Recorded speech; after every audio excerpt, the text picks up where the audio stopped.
Oi, eu sou a Grazi e você está no canal Medo e Companhia. O Silêncio de Filipos. Havia algo estranho no vento aquela tarde, algo que não podia ser explicado. Era como se a brisa tivesse um gosto metálico, uma sensação de apatia, como se o próprio ar tivesse sido envenenado por algo maligno. Meu nome é Júlia e eu sou jornalista e sempre gostei de investigar histórias incomuns. Quando ouvi falar do Sombral, uma outra dimensão esquecida por todos, mas conhecida por alguns, minha curiosidade falou mais alto. As lendas eram diversas e assustadoras. Ninguém sabia exatamente o que acontecia dentro dele, mas muitos diziam que não saíam de lá inteiros. Muitos haviam entrado e nunca mais retornaram. Certo dia, algo me fez querer ir mais a fundo. Eu estava na biblioteca local, vasculhando relatos antigos e encontrei um diário velho, amarelado e com cheiro de mofo. O nome escrito na capa era Filipos. E o título do diário era ainda mais intrigante, O Silêncio de Sombral. Eu sabia que havia algo me chamando.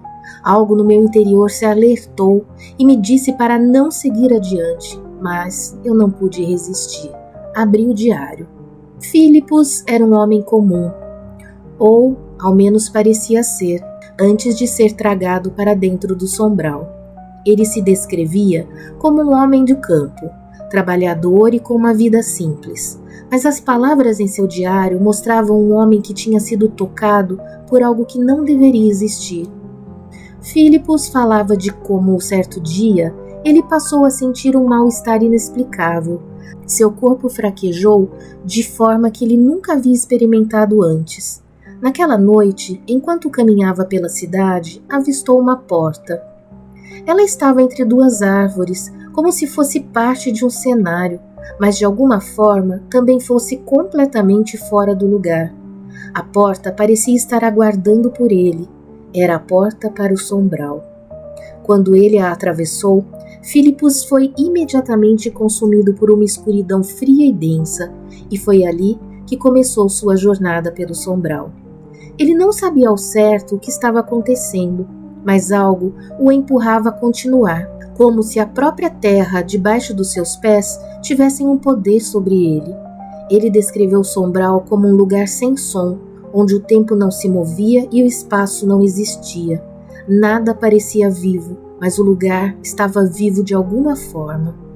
Durante os primeiros dias, ele sentiu medo, claro, mas também uma estranha sensação de conformidade, como se ele tivesse sido esquecido por tudo e por todos. Com o passar do tempo, Filipos começou a perceber que não estava sozinho, mas os outros habitantes do Sombral eram diferentes.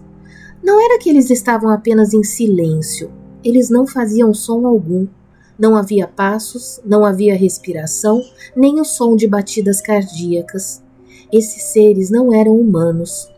Filipos descrevia-os como sombras, mas mais densas, mais formadas. Eles se moviam sem nunca fazer o mínimo ruído. Quando ele tentava se aproximar deles, suas formas se desintegravam, como se fossem feitos de pura neblina negra. Mas, sempre que olhava para o lado, mais sombras apareciam, e mais pareciam observá-lo. E então ele conheceu um deles. Filipos se deparou com uma figura alta, muito mais alta que os outros, com um semblante fixo e sem expressão. Esse ser parecia não se importar com ele, mas ao mesmo tempo parecia que o estava estudando. Ele chamou o ser de O Silencioso, porque ele nunca dizia uma palavra. Era impossível olhar para ele por muito tempo, como se seus olhos fossem um buraco profundo que engolia tudo ao redor. Mas algo fez continuar olhando. Foi como se ele fosse atraído pela presença dessa criatura, como se ele não estivesse mais no controle do seu próprio corpo. O silencioso só fazia gestos, não falava, mas suas ações eram claras. Ele apontou para o horizonte, para a porta que havia trazido Filipos até aquele lugar. Era como se ele estivesse dizendo que aquela porta parecia se mover, era o único meio de escapar, mas todas as portas no Sombral eram armadilhas. Filipos sabia disso. Ele tentou fugir, tentou correr, mas o sombral não permitia. O terreno mudava, as portas se fechavam e ele nunca poderia sair. Filipos, depois de dias em busca de uma saída, começou a notar algo estranho sobre o silencioso. Ele começou a ver uns flashes de sua própria vida, mas distorcido nas formas que ele via refletidas pelas sombras do sombral. Ele via imagens de sua casa, de sua família, mas eles não falavam. Suas bocas se moviam, mas nenhum som saía. Era como se todos no sombral fossem simplesmente sombras, seres sem voz e sem alma. E então, Filipos entendeu. O sombral não era apenas um lugar de morte ou prisão, mas de desaparecimento da essência humana. Ele não estava apenas perdido no tempo e no espaço, ele estava perdendo sua própria voz, a única coisa que ainda o mantinha como ser humano. Com isso, Filipos perdeu a capacidade de falar. Não era mais capaz de pronunciar uma única palavra. O silencioso deu-lhe um presente sombrio. Ele agora era parte do sombral, sem retorno, sem identidade. Eu por fim fechei o diário, tomada por um arrepio imenso.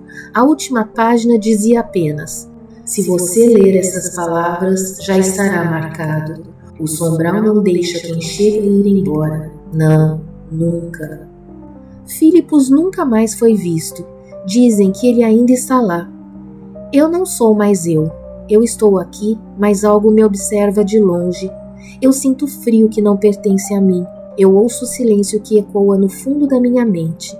O sombral me encontrou.